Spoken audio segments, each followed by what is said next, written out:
Hello, once again, and welcome to the Post Route. I'm your host, Earl Kitchings. And for those of you who are just joining us for the first time, we want you to understand what this unique show is all about.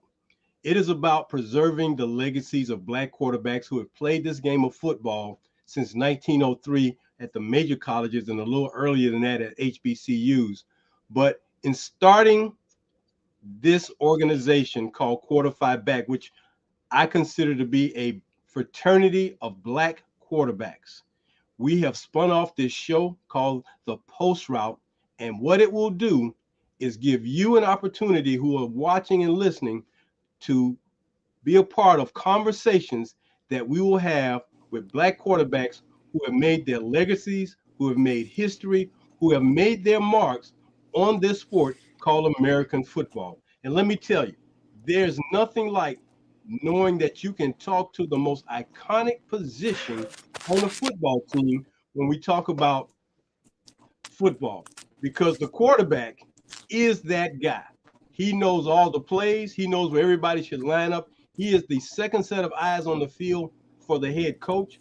So we feel that we have fallen into a very great and unique opportunity to bring you these conversations so that you can hear some of the stories, some of the things that helped make them, some of the things that they took away from the game, some of the things that endeared them to this game of football, and the places they played, the teammates they played against or played with, and the coaches who helped continue to mold them as quarterbacks on those particular teams. Now, you know, some quarterbacks only played for a few years, some played their entire career at the same school. Well, I would say that when that happens, it creates unique opportunities. And now in this day of portals where guys are not happy, so they jump in and leave, that wasn't the case many years ago where you got to a school that offered you a scholarship, you made it your business to stay there as long as that coach wanted you to be there. And when that was a part of what was going on, it made it unique. And these guys that we will be talking to every week when you join us here on the Post Route on Monday nights at 7 p.m. on YouTube, just before Monday Night Football, you will hear directly from them. So now you may wonder, well, why is Earl wearing all this orange tonight? Well, orange and green, because my alma mater, I have to give them props and give a big salute to the Florida A&M Rattlers for now being 11-1 on Saturday night. This past Saturday, they won their first ever SWAC championship by beating Prairie View by the score of 35-14. Oh, by the way, the head coach of Florida A&M is a former quarterback. And at some point in time, we're going to bring him on the show so he can talk a little about his journey from being a quarterback at Shanks High School in Quincy, Florida, through Clemson, and finally at the Citadel. Now, many of you may not know it, but Coach Willie Simmons was supposed to finish his final year of collegiate football at Florida A&M University. Is that a surprise? Well, it should be. Why he did not finish? Well, at that time, the university decided to make an effort to go to Division One, and at that time, you could not transfer from one Division One program to another because FAMU was a D1 AA at the time that he was coming, and when that transition happened, that negated him from being able to come to Florida A&M and playing that 1 year of college football on the highest of Seventh Hills, wearing that orange and green. However, isn't it ironic and isn't it a beautiful thing when a circle happens?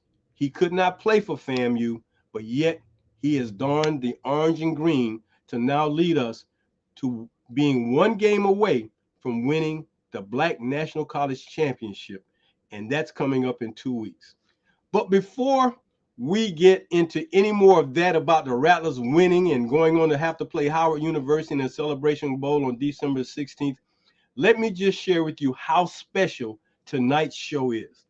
Not only do I have one guest who is a quarterback, I got two guests who will be my persons of talking to tonight. And ironically, it's a father-son duo. To go even further, they both attended Florida A&M University and they both played for the Rattlers. I would like for you to join me in welcoming our guest tonight, Al Chester Sr. and Al Chester Jr. Gentlemen, welcome to the Post Route.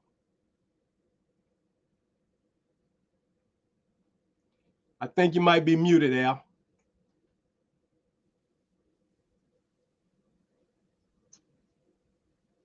Can you hear me now? I can hear you now. Go ahead. Al Okay. Chester Sr., Al Chester Jr., how you guys doing? Doing good, man. Thank you for the opportunity, man. Looking forward to a good show.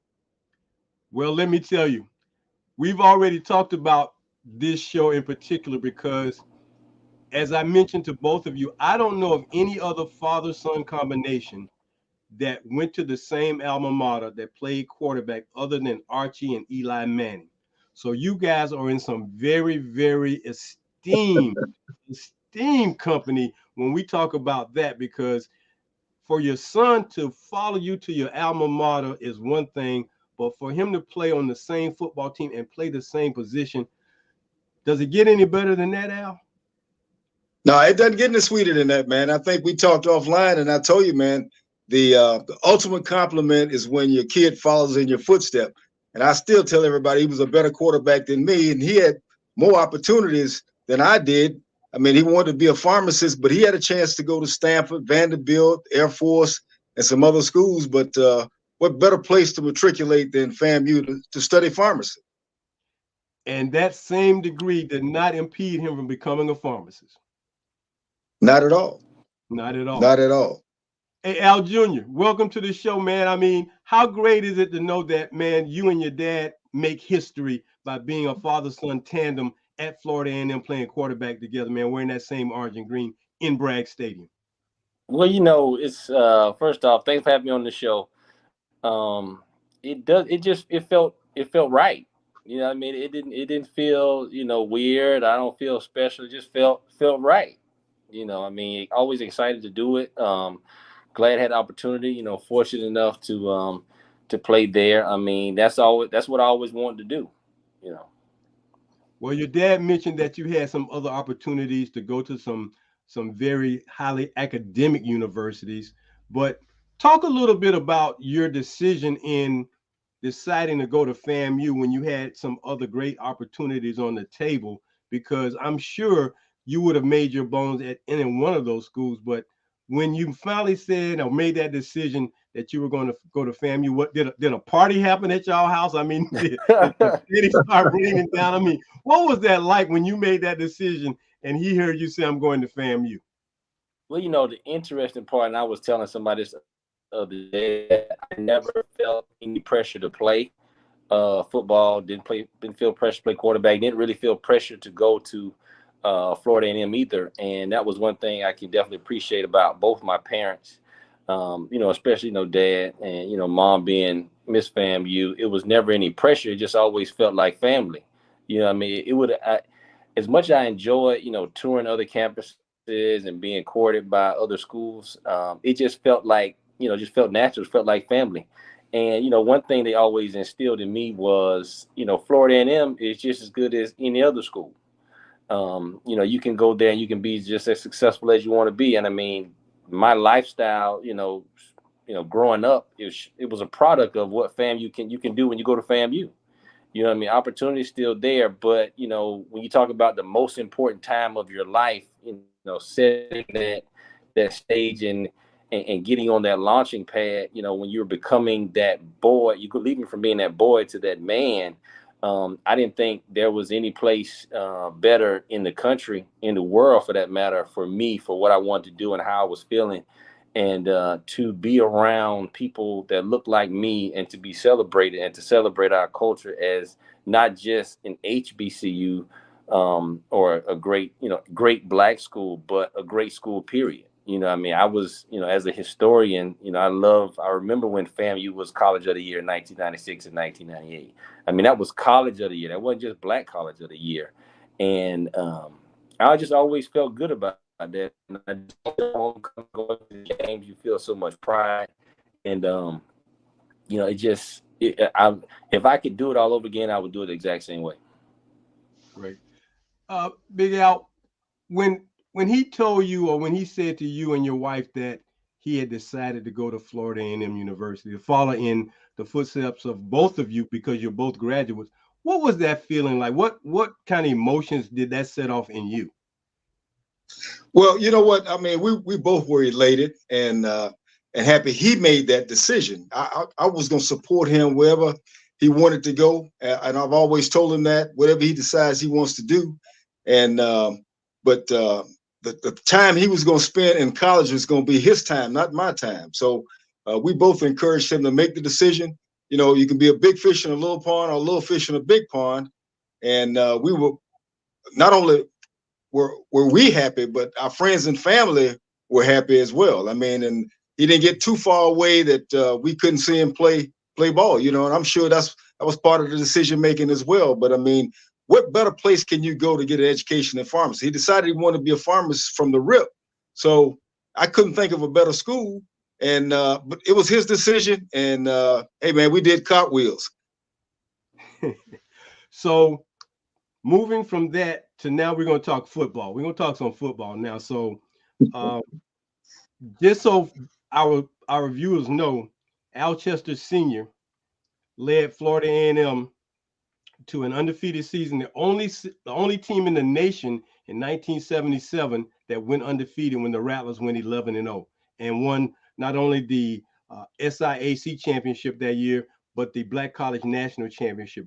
Followed that up with winning the Black College National Championship again the next year and going 12-1 and winning the first ever NCAA Division I AA championship by beating the University of Massachusetts.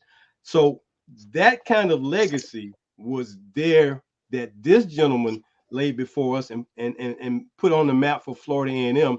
And I'm sure that when his son heard about his dad and all the things that he had done, you know, a lot of times people have the same expectations.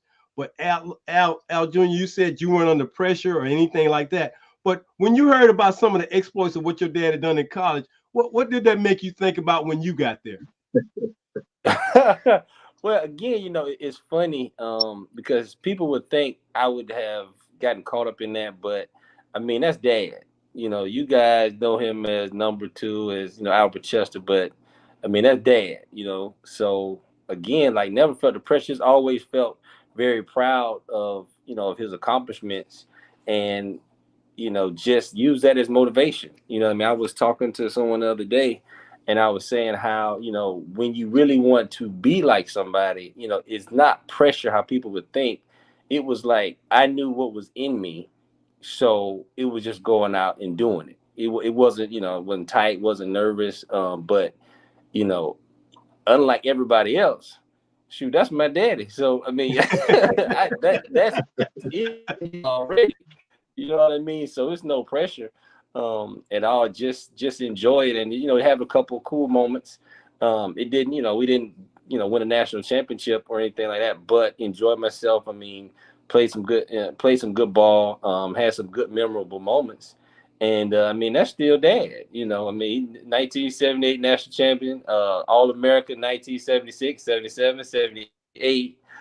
I mean, he was so good. People that almost fought me saying he beat Miami, and I'm like, you don't tell me that what my daddy did. Yeah, he was there. I was there when your daddy beat Miami. I say, well, he wasn't there when they beat Miami, but if you want to give it to him, he was there.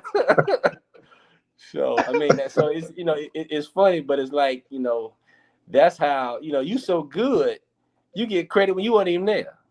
You know what I'm saying? Absolutely. Absolutely. Yeah. So, Well, another guy came along and helped win that game against Miami, but it wasn't that Deuce. It was another guy. But Al Senior, we talked about this on Saturday, and I asked you, had you watched any FAMU? You told me, well, you had watched FAMU games, but you've never been on the campus. The first time that Coach Hubbard told you to get in as a starter, what was that like? Because you're playing for a guy who, at the same time, the both of y'all were kind of growing at the same time, because he was new to FAMU, didn't know a whole lot about it, but he knew football having played at Ohio State. But now he had to come in and put this program together. So now all of a sudden he looks at you and said, well, you're my starting quarterback. How did that, what kind of feeling was that when he came to you and said that? Well, you know what, Earl? He actually didn't give it to me. He made me earn it. And I remember coming in. I remember coming in as a freshman, and there was a guy named Robert Patterson who was the starting quarterback, and another freshman quarterback, Ricky Pope. He actually graduated early, so he got there way before I did. He got there and was able to participate in the spring. I didn't get there till the fall. And so when the depth chart came out, you know, I was number 3 on the depth chart, and we had a couple other guys as well. And so Ricky and I split a lot of time during that year because Pat got hurt, but Ricky had the lead because he had been there the longest. And then we finished 9-2 that year. That was 1975.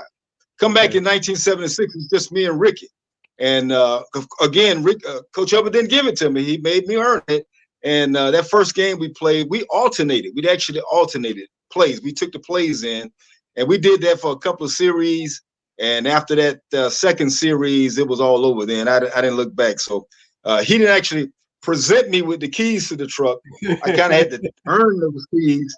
And we were off and running after that, man. And I think the confidence he had in me, the trust he had in me is, you know, I can't say enough about that, but wanted to make sure that I could get the job done and make sure he made a good decision. Right. Deuce, what was it like, you know, playing for the iconic Billy Joe, and all of a sudden now you've earned your position of starting quarterback? What was that feeling like when that happened for you? You know, it was different for me. You know, because I redshirted my first year, and then Coach Joe, his last year was my redshirt freshman year, and shoot, my first pass was a completion. My second pass was a touchdown. And you know, so much hype, so much excitement was happening. But yeah, definitely it wasn't given to me, but you know, had to earn it. And trying to think, I mean, it was really exciting, but you know, it was deeper than football to me. My time there, given everything that had happened, we were, you know, up against some other obstacles, and it became almost like, you know, not to get sacrilegious, but like a spiritual type journey, because in that, you know, I had never had to fight for a position before. It was just clear, you know, cut clear and dry.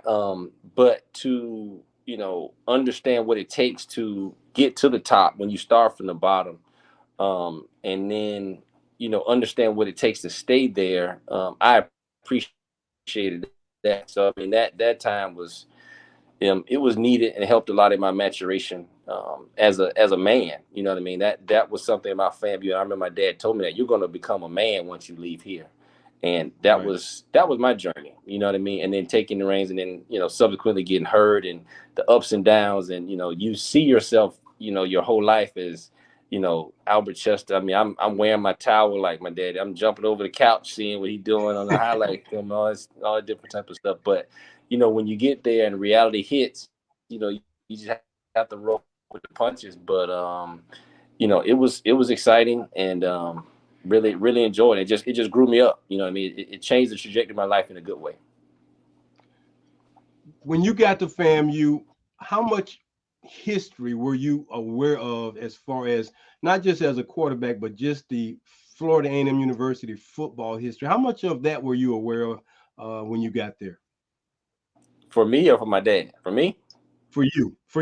Oh, shoot, man! I'm a QB. I'm a FAMU history junkie. You know, from Bob Hayes to, you know, you jump forward to, you got, you know, Dad's team with Sammy Knight, Ike Williams, Kenny Bogans, Tyrone McGriff.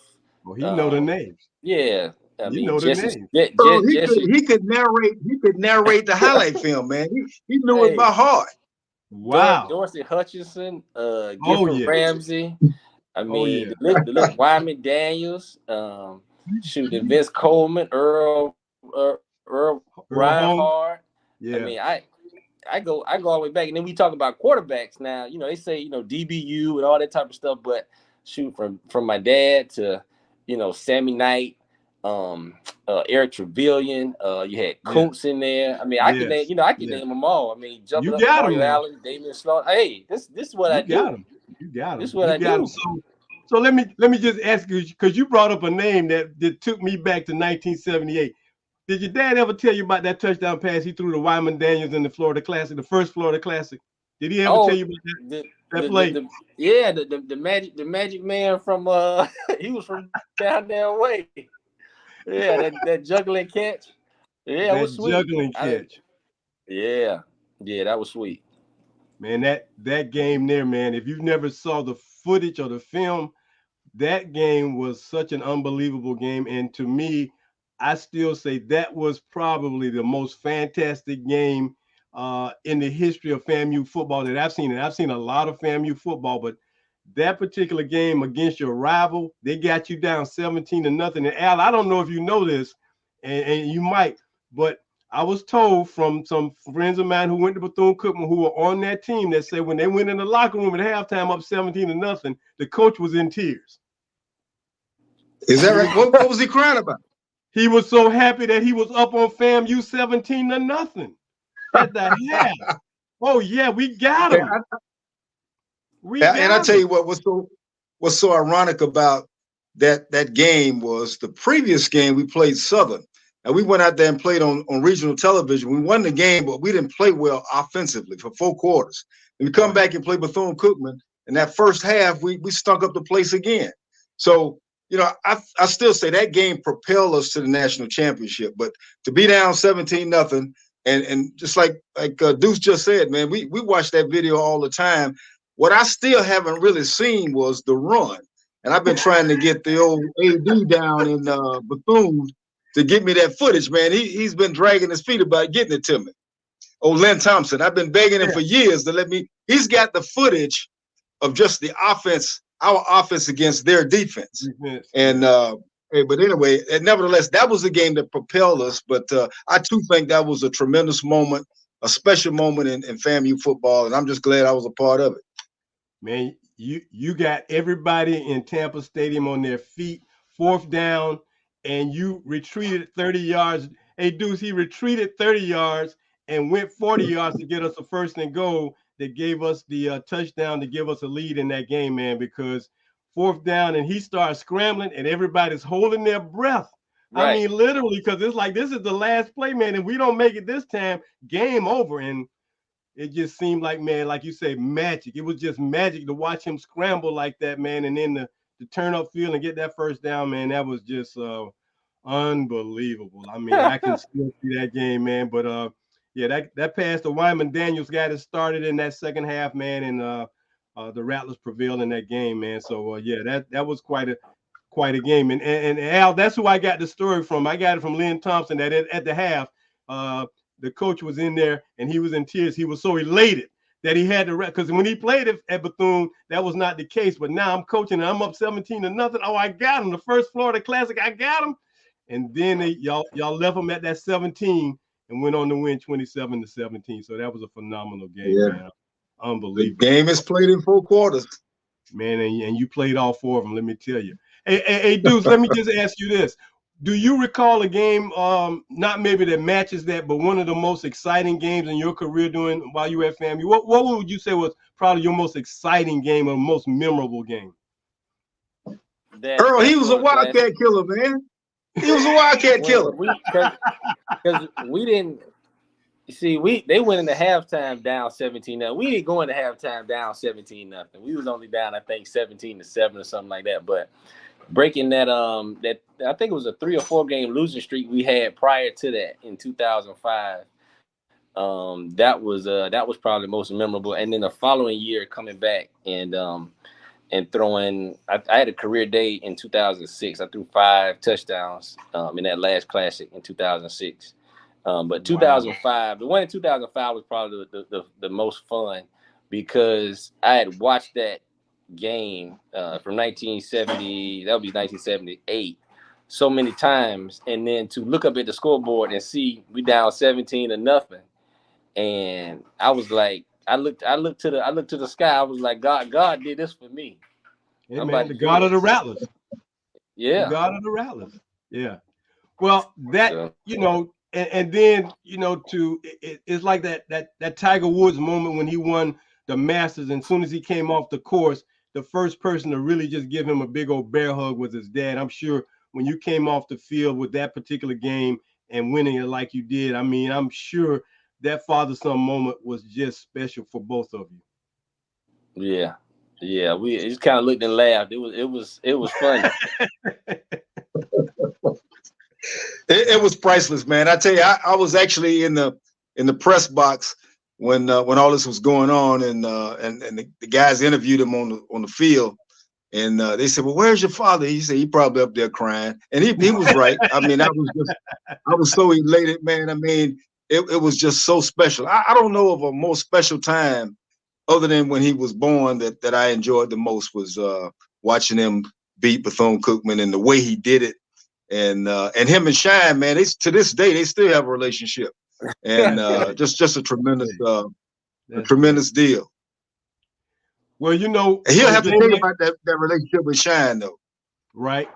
Well, hey, dudes, in a game like that, man, your dad probably telling everybody he's just a chip off the old block, man. You know, he just like his daddy, you know, and rightfully so. It gives you an opportunity to brag a little bit, being a proud father, which I wouldn't tell any proud father not to brag on their son in situations like that, because hey, it is a very special moment, and you know, you only get maybe one of those in a situation like that in a lifetime, but for you guys to have a couple of them, and then to be able to just talk about your games, not only the Bethune-Cookman game, but your seasons and the ups and downs of your seasons. Your dad don't have too many losses to talk about, so but We can talk about all just mine, huh?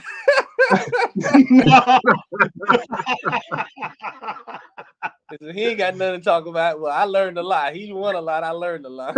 right, right. Well, I'm sure he was always able to give you some sound thoughts of advice, some wisdom, some encouragement, some motivation, inspiration, man, to hey son, shake it off. It was, it was this or that. You get them next time. You get the next game. Yeah. It's on to the next thing. You're not going to dwell on this. Hey, sometimes the other team is just a better team, and you have to accept that. And that's the way life is. And I'm sure your dad has told you, and I'm sure you've grown up to know that football is a lesson giving sport. It teaches you a lot of things because it's going to be a roller coaster emotionally and otherwise. But what you extract from that, what you learn from that, what you grow from that, man, those are the other priceless things that you have. And to have a father who can, understand what you're going through, man, that had to be a big help during your career. Oh yeah, for sure. And just to kind of echo what you said, football is a microcosm of life. And what you do is you fall in love with the process of trying to excel, to try to be the best in everything that you do. And I encourage the guys that I coach, and now I encourage my kids or anybody who talks to me about football, is that it is a microcosm of life, and you should want to be great in everything. You fight Right. to achieve in everything, and you all you can do is control what you can control.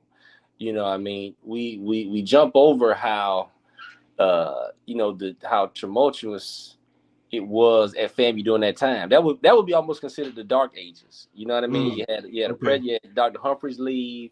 You had the NCAA sanctions. Coach Billy got fired. It was a lot of stuff going on. We lost scholarships, and not to make an excuse, but it just was what it was. And to Right. put a product on the field and to have winning seasons was big for us. That was in there internally in the locker room. Not from the outside looking in, but from the inside looking out. Holding that together, and then just building those relationships that you have forever. I mean, for to know, my dad had a close relationship with Tyrone McGriff Sr., and then for me and Tyrone McGriff Jr. to be the best of friends. Right. For Right. Pompey and I to play together, for Kuntz and I to play together. I mean, to have a Coach Bogan touch your life, to to talk to Coach Kittles before he passed. I mean, stuff like that. Just you can't beat it. And everybody's chapter is different.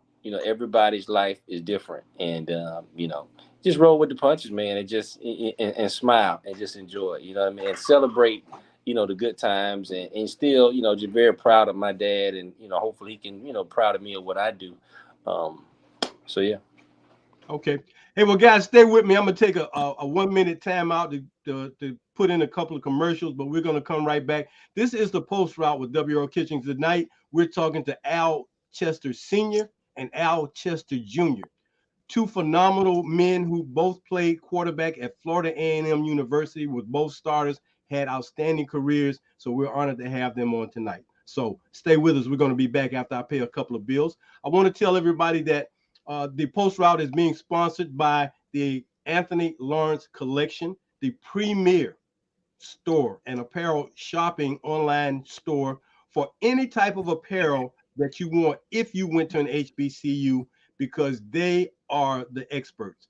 You can find them online at anthonylawrencecollection.com. They've come out with the 2023 SWAC Championship t-shirt to honor Florida A&M. I'm not sure when they're going to be releasing that, but they have put the design out. But you just go to that website, let them know that you heard about them on the Post Route, and purchase some of those outstanding items they may have. They cover every HBCU from A to Z. So they've got some phenomenal stuff. And if you want something that's going to make you look sharp at your next HBCU event or game, check out the Anthony Lawrence Collection. Those guys are located out in Baton Rouge, Louisiana, and they're doing a phenomenal job. And we're just honored and thankful that they are part of the show. Then secondly, if you like to get a copy of my book, The Forgotten QBs, a book about quarterbacks, black quarterbacks, some of them you know, some of them you have never heard of, but the book highlights a lot of outstanding quarterbacks at both the HBCU and mid and major level colleges who have done some phenomenal things, left some outstanding legacies. Go to our website at quarter5, that's PHI, quarter5back.com, and go to the site and look up the Forgotten QBs book, and you can order it online. You just tap in, you can cash app, you can mail in your money, however you need to do it, but you need to add that book, The Forgotten QBs, to your collection, because it talks about some of the great quarterbacks of all time. And we have one of them on tonight. Now, that particular book goes from 1903 to 1990. Just so you'll know, if you get one, you're like, well, you left out a lot of people. No, I started with a era from 1903 to 1990. And then the next book that we're going to come out with, I can't tell you when that is because, you know, books take some time. But the next book will go from 1991 to the present day. But the book now has a lot of interesting facts, history, statistics. It is our way of preserving the legacies of black quarterbacks. And this show is just an extension of that. So please check us out at quarter5back.com. We're going to get back to the second half of our show. I'm talking to Al Chester Jr. and Al Chester Sr., FAMU Rattlers, quarterbacks who've done their thing on the hill. So now we talked about a lot of the things that you guys as father and sons have talked about. Let's talk a little bit about the complexity of being a quarterback in today's time, because you guys have come up in two different eras. Deuce, even you are in a different era than these guys today. So let's talk a little bit about the similarities and talk about the differences that you guys see, because I know y'all are Saturday and Sunday quarterbacks. I know when y'all are watching games, I know y'all are doing it. But what do you see as some of the things that are common, and what are the things that are different in these guys who play nowadays? Oh, talking about, is it you, Dad? Yeah, Al Senior. Talk about you. How you look at these guys in this day and time from a quarterback perspective, and the quarterbacks, not anybody else, just the quarterbacks. Well, from a technician standpoint, the release of the ball. Most quarterbacks, when I played, the ball was taught to be up by your ear. Then Peyton Manning brought it down by his chest high and had success with it. So that's what they were teaching. Now you got guys like Mahone and Rodgers, man, they're throwing it sidearm, underarm. And so the technique is a lot different in terms of throwing the football. But the concept is just to get the ball to the receiver. All these guys have big arms, talented arms that we're talking about. So I guess they can get away with that. But back in the day, you know, it was a way you take your drop and so forth. And from a complexity standpoint, though, I think the difference is the way the game has changed from a personnel and scheme standpoint on defense. You don't have the big, 255-pound linebacker, middle linebacker anymore. You got smaller guys. It's all speed because it's a passing offense now. So everybody's throwing the football. They're throwing it downfield. So you got to be able to have a big arm. You got to have the talent to look off and come back. Obviously, you got to be able to determine if they're in zone or man, or you got two deep, single high, whatever they got, whatever they're doing. Pre-snap reads. A lot of that now is smart. You got to be able to do that quicker now than you did probably when I played, because usually in the 70s, teams kind of stayed with a base defense type formation. I think Deuce them had more of a complex even at FAMU, because he called the protection. I didn't call the protection when I was at FAMU, but they would call all the protection. I didn't call protection till I got to Canada. So, I mean, the game has evolved. It's a passing game. It's designed to score a lot of points. And I think that's what they want. They want the fans to feel good about the points they're going to score. And hopefully the Jaguars will score a lot of points tonight.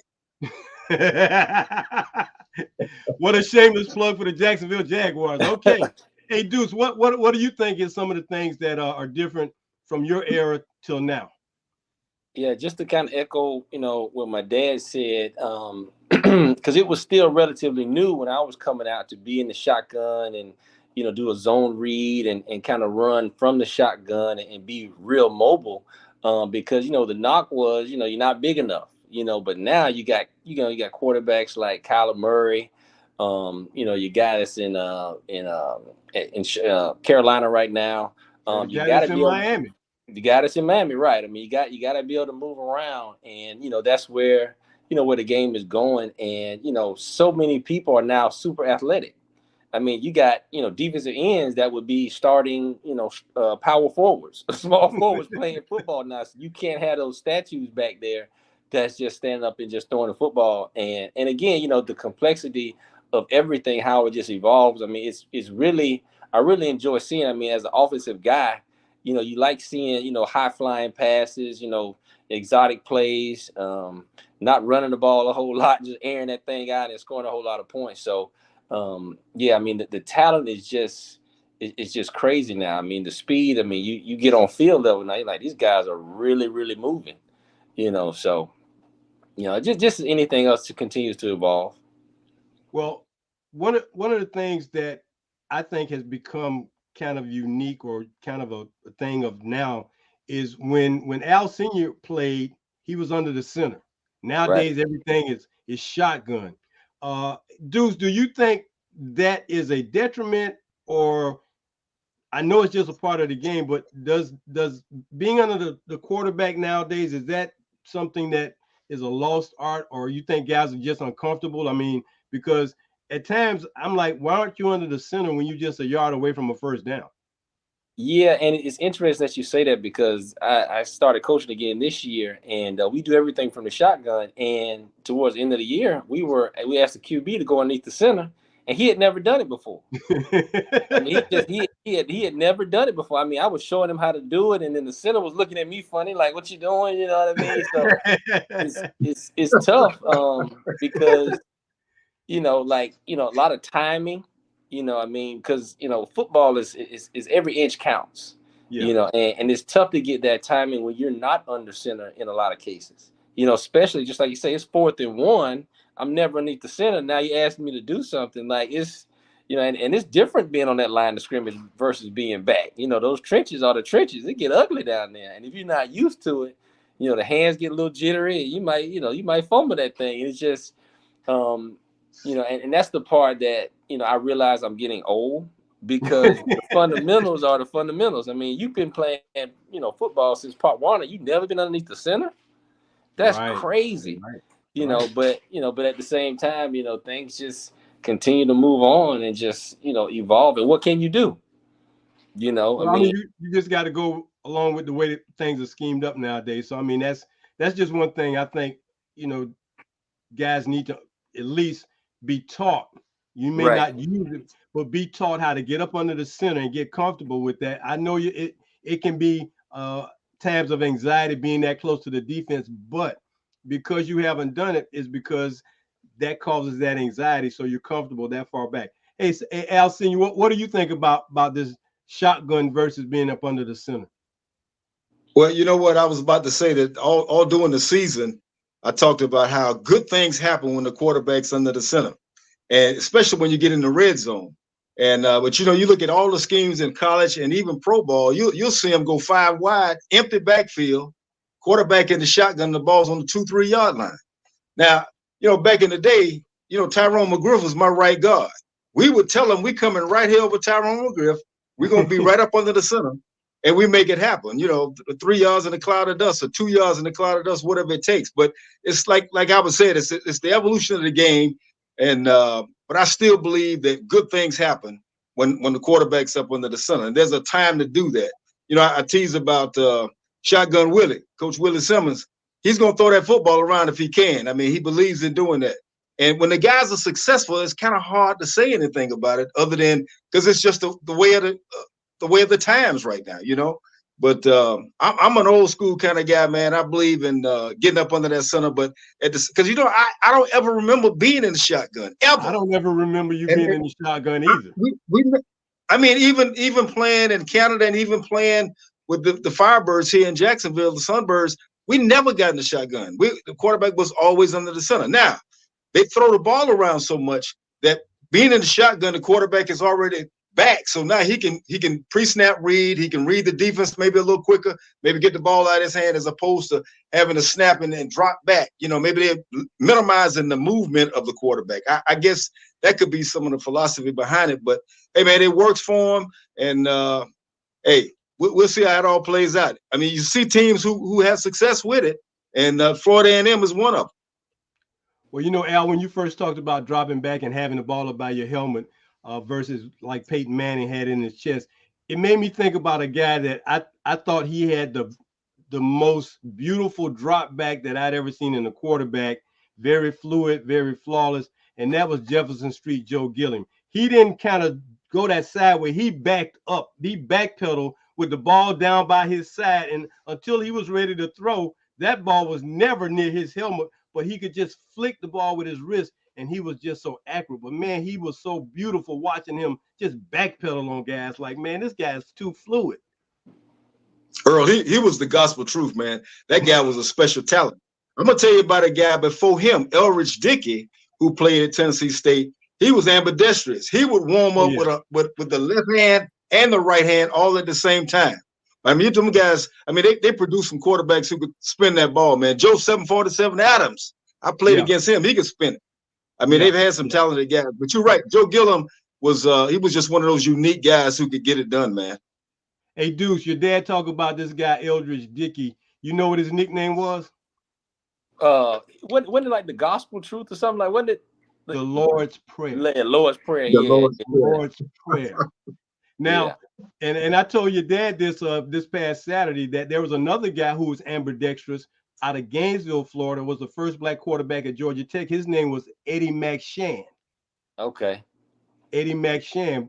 And I was telling you that, I said, I had some guys tell me that in Gainesville, because there was a black high school called Lincoln High School for the blacks at that time before integration. And Eddie McShann transferred over to Gainesville High. And these guys told me that Eddie McShann would have never got on the field if he had stayed at Lincoln, because there was just some other guys more talented than him. And I'm like, this guy can throw with his left and his right hand. How can you be more talented than that? But they said he would have never got on the field. That's why he transferred. I'm like, okay, whatever. But he was a phenomenal talent. He was a phenomenal talent. A kind of funny thing, Al Senior, being up under the center, what was the craziest or the funniest thing you might have ever heard from a defensive player in that trench zone? What?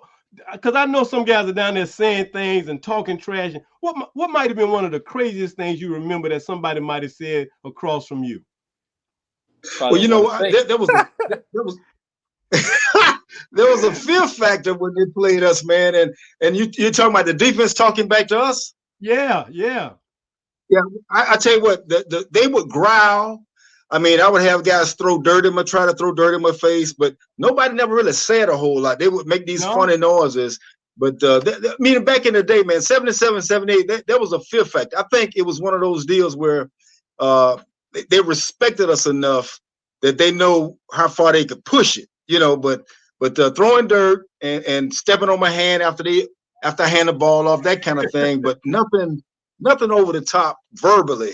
Nobody if you said will. Nothing.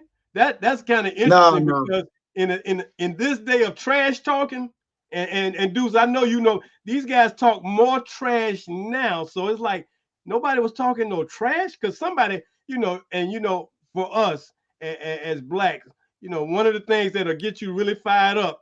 Say something about my mama. Just say something about my mama. It's gonna be over, So, to get you off your game, a guy might say that, and now you off your game because you mad and you want to fight him. But Deuce, did you have any instances where somebody might have said something to you, even after a play, or not necessarily since you in the shotgun, you didn't hear, but maybe after a tackle, a guy might have said something to you?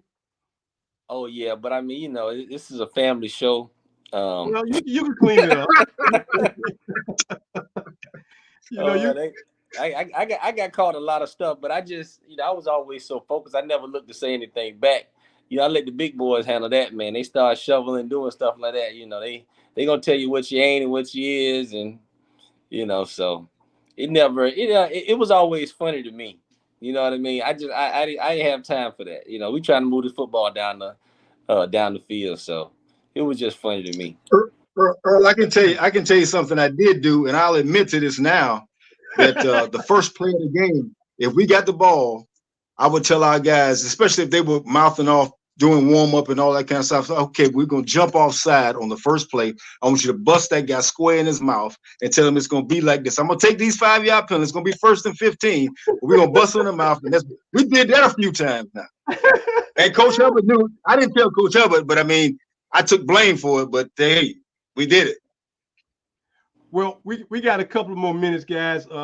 It would be, not good of me not to ask you, senior first, what kind of relationship you had with Coach Hubbard, and then Deuce, what kind of relationship you had with your head coach in that first year? Well, I mean, what are relationships with your coach, your head coach? Well, I tell you what, 45 years ago, we won the national championship from today. And I promise you that my relationship with Rudy Hubbard right now today is just as strong as it was when we played. He never gave me anything as a player. He made me earn it. But I mean, you couldn't have nothing but the top of the shelf respect for the guy. I never heard him curse us. And we believed in what he was selling. And not only him, but Pop Kittles and all the assistant coaches. I mean, he had a tremendous staff. Now Bobby Lang and Mungeon, now they would say some little choice things, but Hubbard and Pop, you wasn't gonna hear anything. And Coach Bogan, he wasn't gonna say any bad words, but we had a couple other guys, and you had a good mixture, and I think that was what it was all about. We had a good mixture of all that on the coaching staff, and we had some good guys on the football team, some medium guys, and then some not so good guys. And then on Saturday, we got together and made that thing work. But I still have a tremendous relationship with Coach Hubbard. We talk at least once a week right now. And I mean, he's my dude, man. And I tell you what, he's always been in my corner. I'm pulling for him for selection in this Black College Hall of Fame coming up, the selection this time around. But quality guy. And if I had to do it over again, Albert already said it, I'd do it the same way. Even knowing what I know now, I would do it the same way. Well, I think we're all thankful and blessed that we were able to secure Rudy Hubbard to come to Florida A&M and be the coach. Deuce, any thoughts about your head coach and your relationship? Just thinking about, my dad's relationship with his head coach, that was such a unique situation. And I mean, it ended up being just like magical. I think it's like cinematic, you know what I mean? And just putting the plug in, I mean, I think, Will Packer ought to do a movie on that team. You know what I mean? Because you're talking about Coach Hubbard. I mean, I'm 38. Well, Coach Hubbard might have been like 32, 33 when he was coaching. I mean, and he was able to be successful very early. So, he was, all of 10, 12 years older than Daddy and some of the players about his age that was on the team. So it was a different relationship, almost right.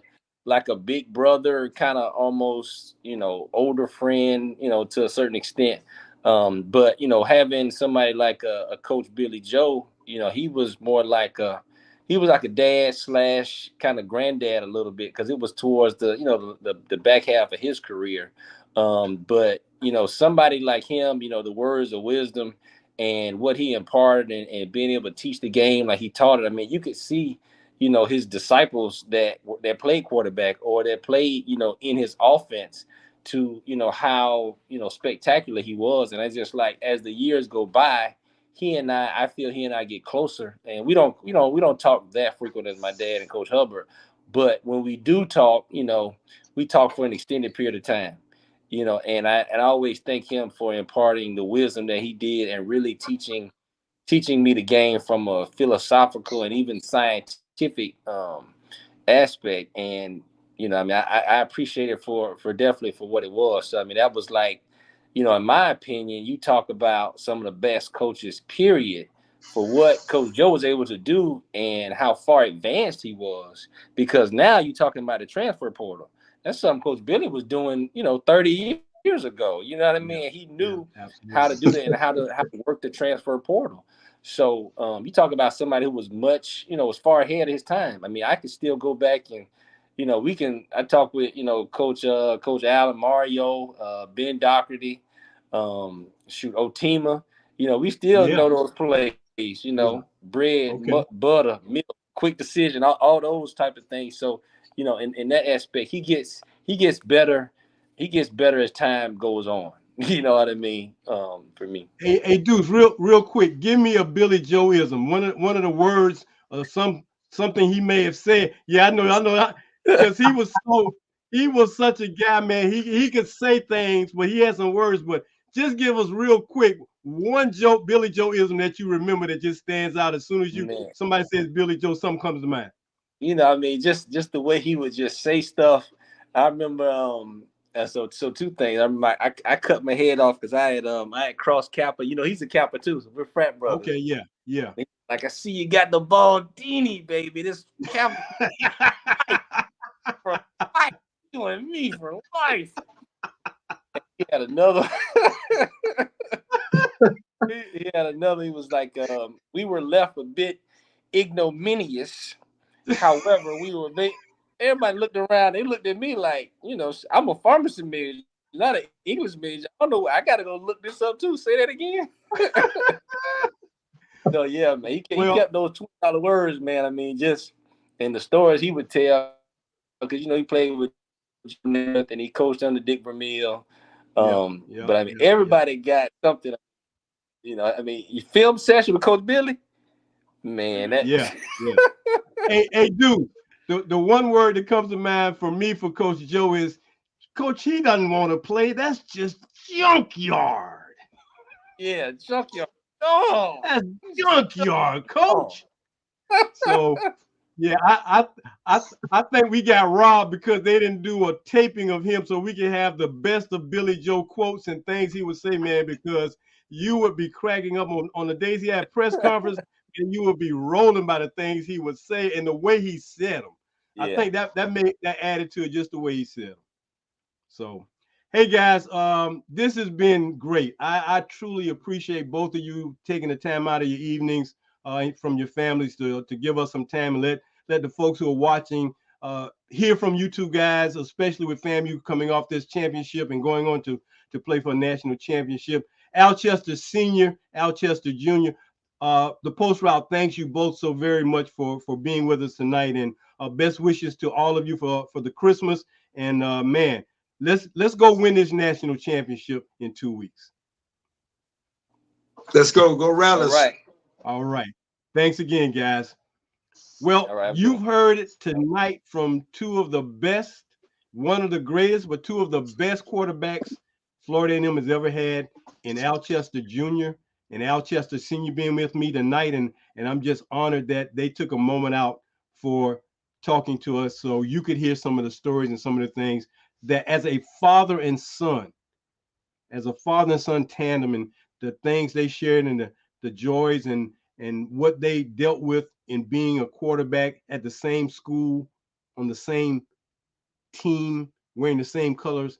I mean, that is special. It's not too many father and sons who have done that. So we thank them for joining us tonight. I'm going to give you this last commercial break before I give you the update on our 2023 watch list for both high school and HBCUs because things are getting very, very tight as we get ready to announce the 2023 Built Memorial Trophy Award winners this year. So again, we'd like to thank you for joining us. And if you are looking for that special gear for your particular HBCU, you don't have to go far. Go online to AnthonyLawrenceCollection.com, and you will find whatever you are looking for, from hoodies to jackets to t-shirts to ladies apparel, you name it, they are producing it at the Anthony Lawrence Collection, located in Baton Rouge, Louisiana. Go online to Anthony Lawrence Collection and find out what they offer in your school's apparel, and just take a moment and order something from them. I'm sure they will be happy. Let them know you found out about them because you tuned into the post route, and they will be happy to know that you are a fan of what they are producing. They are in the early stages of their business careers, so just know that things will just get better with time. As a matter of fact, when I went online today and looked up some of their apparel, they've got this sweatshirt called HBCU Legends, and it is a collage of some of the greatest football players in the history of HBCU. The two that jumped out to me the most was, of course, Bob Hayes of Florida A&M, and then Walter Payton. But I'm sure Jerry Rice is on there. Willie Lanier is probably on there. But it is a beautiful sweatshirt. So go online, the Anthony Lawrence Collection, and find out what you can get. Finally, if you're interested in getting my book, The Forgotten Quarterbacks, go to my website at quarterphiback. That's quarterphiback.com, and put in an order to get this book that talks about the legacies, the statistics, the histories of some of the most phenomenal Black quarterbacks who have played this game of American football between the years 1903 and 1990. I guarantee you, you won't be disappointed, and you can use it as a way of creating some trivia for your family and friends, and for all these football buffs who think they know something about some of these guys who have played this position. Check out our book. Go to quarterphiback.com. You can order it online. We take Cash App and Zelle, so please do us that favor. Well, as we close out the show tonight, I wanted to make sure that I gave you an update of what's going on with the list, the watch list for both the HBCUs and for the high school quarterbacks, because we are getting down to the nitty gritty. So right now, atop the list is Aeneas Dennis out of Benedict. He is in first place. He has thrown for 3,098 yards and 23 touchdowns. His career closed out against in a playoff loss a couple of weeks ago. Then there's David Wright at number 2. He's from Allen. Then there's Jaron Russell at number 3. But coming up in fourth place right now is Jeremy Musa from Florida A&M.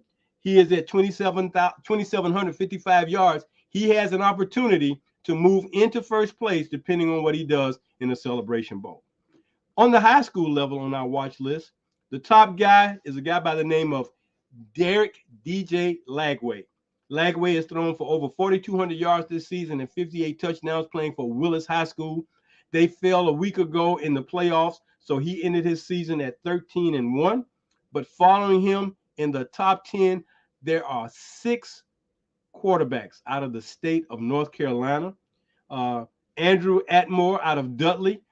His season came to a very, very close ending. They lost 42-41 in the playoffs, but he's in second place, followed by Ennis Yapur out of Norland, and they will be playing in the FHSAA semifinals and finals if they get that far. So he also has a shot to get up into that top ranking. But right now, Lagway is far and away the best Black quarterback in high schools that we have on our watch list. So we send this out on our Twitter, so you can also just email us at quarterphiback@yahoo.com, and just go to Twitter and check us out, because we're putting this information out on a regular basis. So we're very happy to be able to do this, and we hope that this show has brought you some better insight into the world of Black quarterbacks and their history and their legacies, because this is what the post route is all about. So as we get ready to close out tonight's show, we thank you. We will see you next week. I believe next week we will have a quarterback, Reggie Fogarty, out of Minnesota, who will be our guest. Until the next time, I'm W. Earl Kitchens saying, have a great week. And as always, go for the deep one and go for the bomb. Until we see you next week, we'll say so long. Take care.